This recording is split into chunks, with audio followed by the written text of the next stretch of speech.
Shalom. Kol Holo Yahweh Bahashem Yahushai Bahashem Rahahakadash. Double honors to the apostles and elders of Great Millstone. Peace and salutations to the hopeful elect scattered throughout the four corners of the globe. My name is Barad Debal, coming to you from the GMS campus, Indianapolis. And to all those listening and learning to you, I say Shalom, especially to so-called blacks, Hispanics, and Native Indians that make up the 12 tribes of Israel. Today just was going over some scriptures and meditating on, a particular one that we discussed in Bible study, and just had me think of a few other things.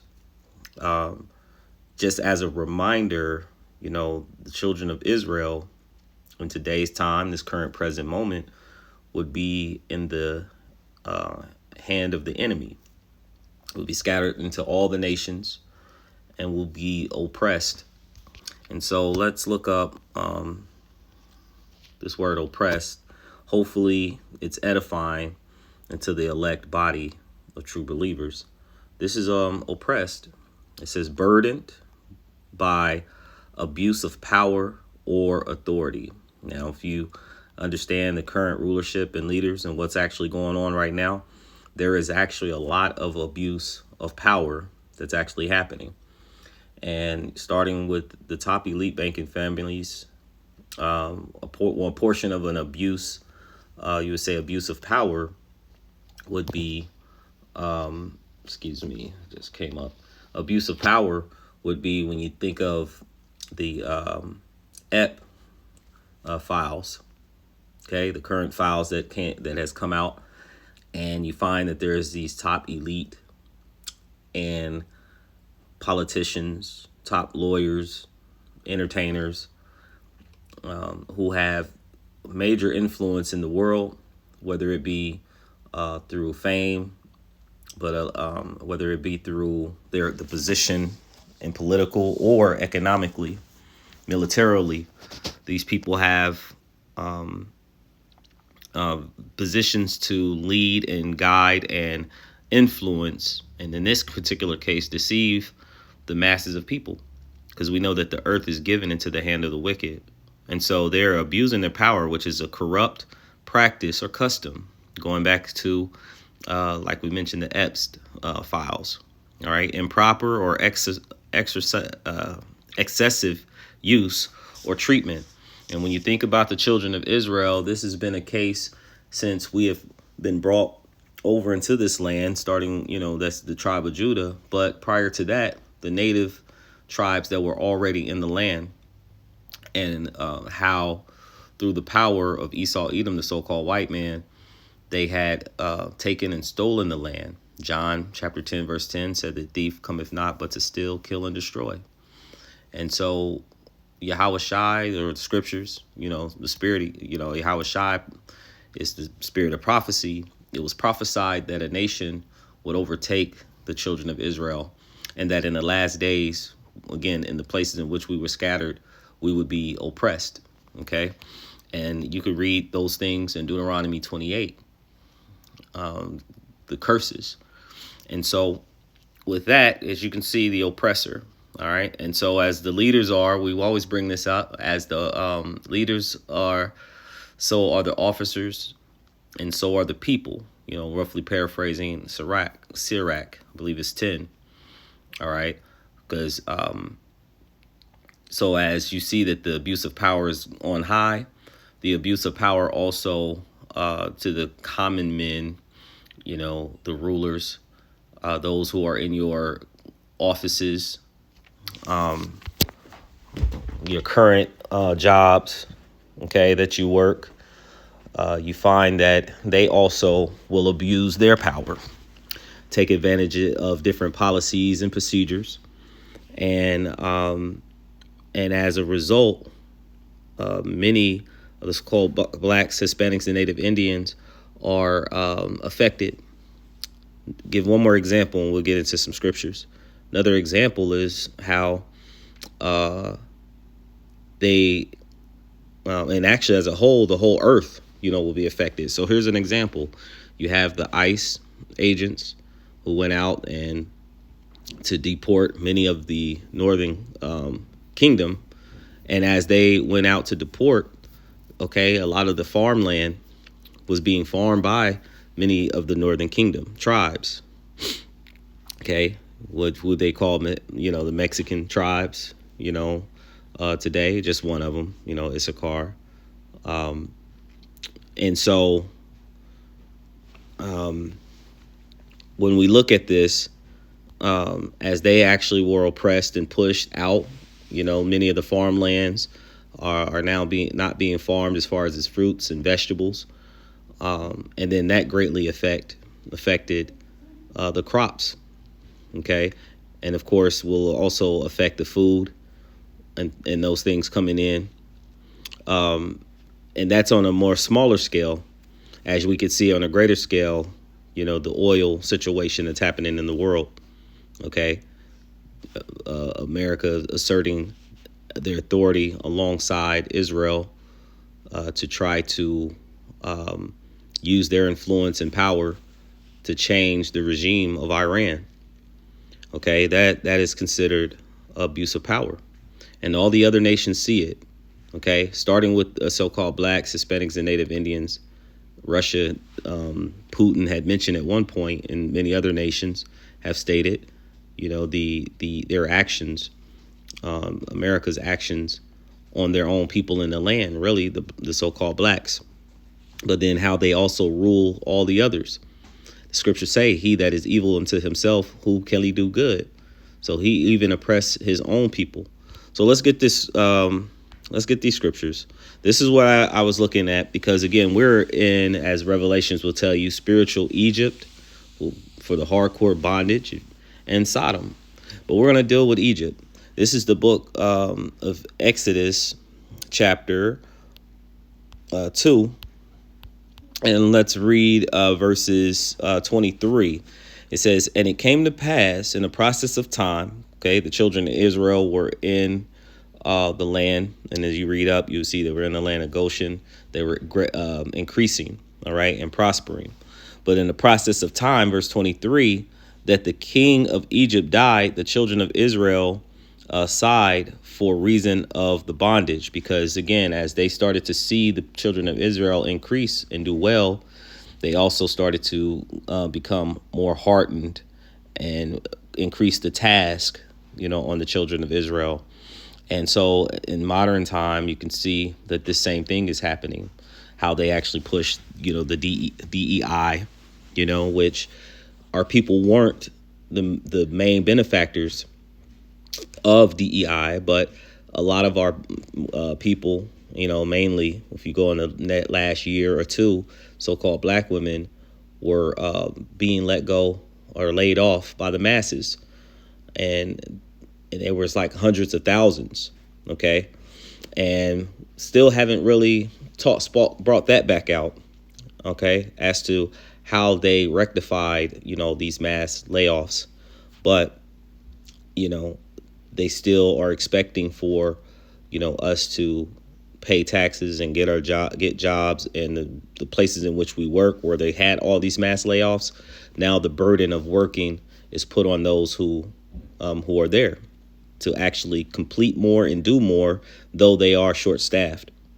So it says, "And it came to pass," okay, in the process of time, "that the king of Egypt died, and the children of Israel sighed for reason of bondage.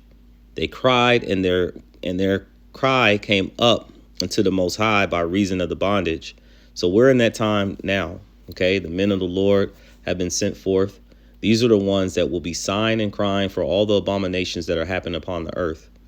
And in this particular case, as for myself, being one of those men, hopefully the elect member of one of those men, see that a lot of this oppression is happening upon the earth as it happened in the Egypt before.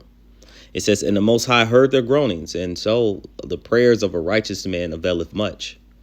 Now that we're calling on the true name of the Heavenly Father, Yahweh, he is to be, his name, meaning, and Yahweh Shai, his son, he saves, he delivers.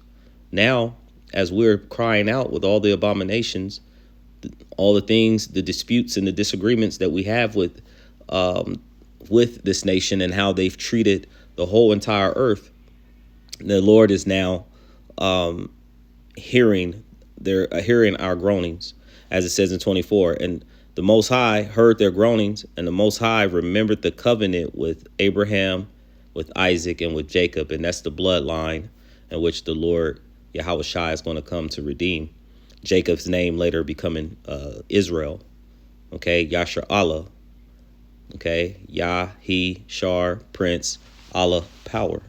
Okay, princes of the Most High power. It says, and the Most High looked upon the children of Israel, and he had respect unto them. And just like that Egypt, he's doing that today.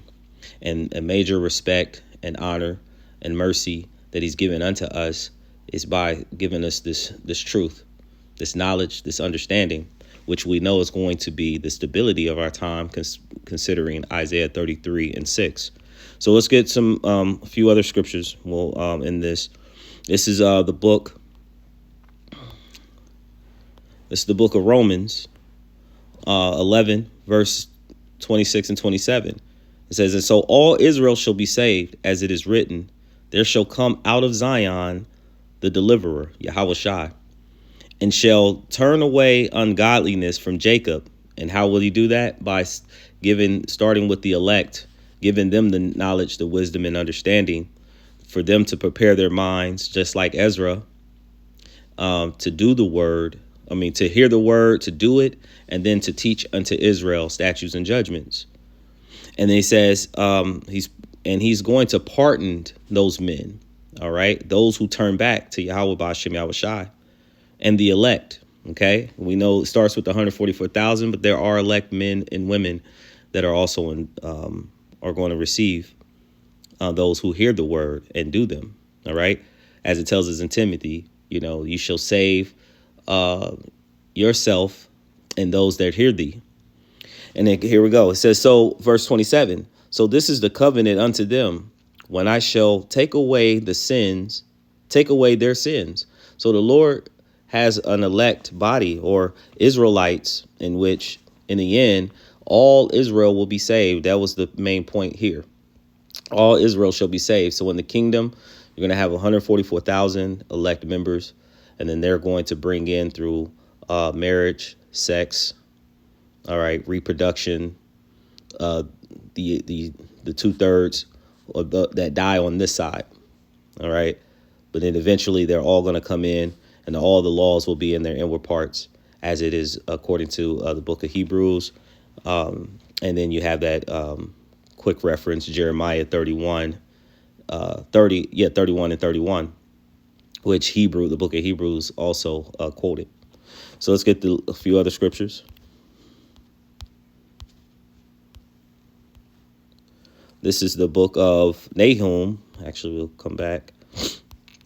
It's the book of Psalms. We'll end with Psalms. It's the book of Nahum, chapter 1, verses 12 and 13. It says, thus saith the Lord, though they be quiet and likewise many, yet thus shall they be cut down, talking about these other nations, starting with the head nation, Esau, Edom, in this very time. Okay, it says, and when he shall pass through, though I have afflicted thee, I will afflict thee no more.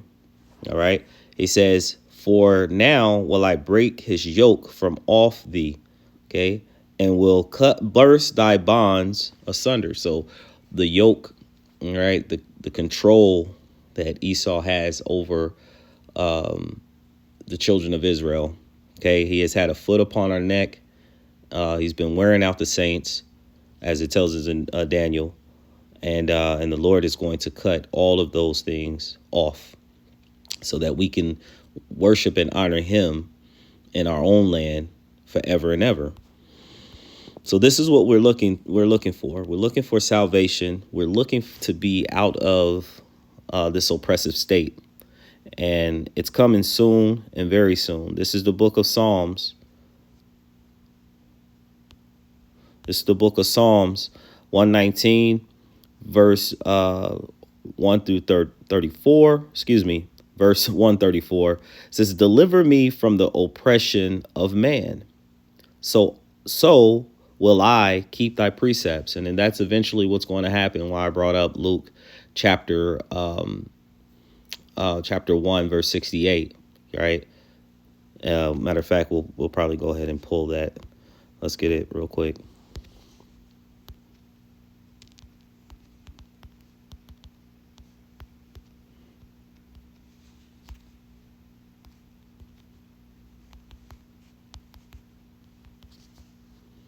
This is the book of Luke, chapter 1, verse 68. It says, and I'm just going to read a few. I just put 74 to get the whole context. It says, blessed be the Lord, power of Israel. Okay, so he's the God, the power of Israel. And you get that even in Exodus. Okay, when you go and further into Exodus 2, 3, 4, you find that the Lord came to Moses and he told him his name, and he told him to go unto my people Israel and tell them that the power of Abraham, Isaac, and Jacob sent you. All right. So the God of Israel, and that's not changed, for he is the same today, yesterday, and forever. Okay. The Lord changeth not. Therefore, the sons of Jacob are not consumed. Okay. Where it tells us in James, where there is no variableness, which things that change or shadow or turning. The Lord is constant. Okay. He doesn't change. It says, and he have raised up a horn of salvation for us in the house of his servant David. That's the elect house, David's beloved, name beloved of Yahweh Bashem Yahushai.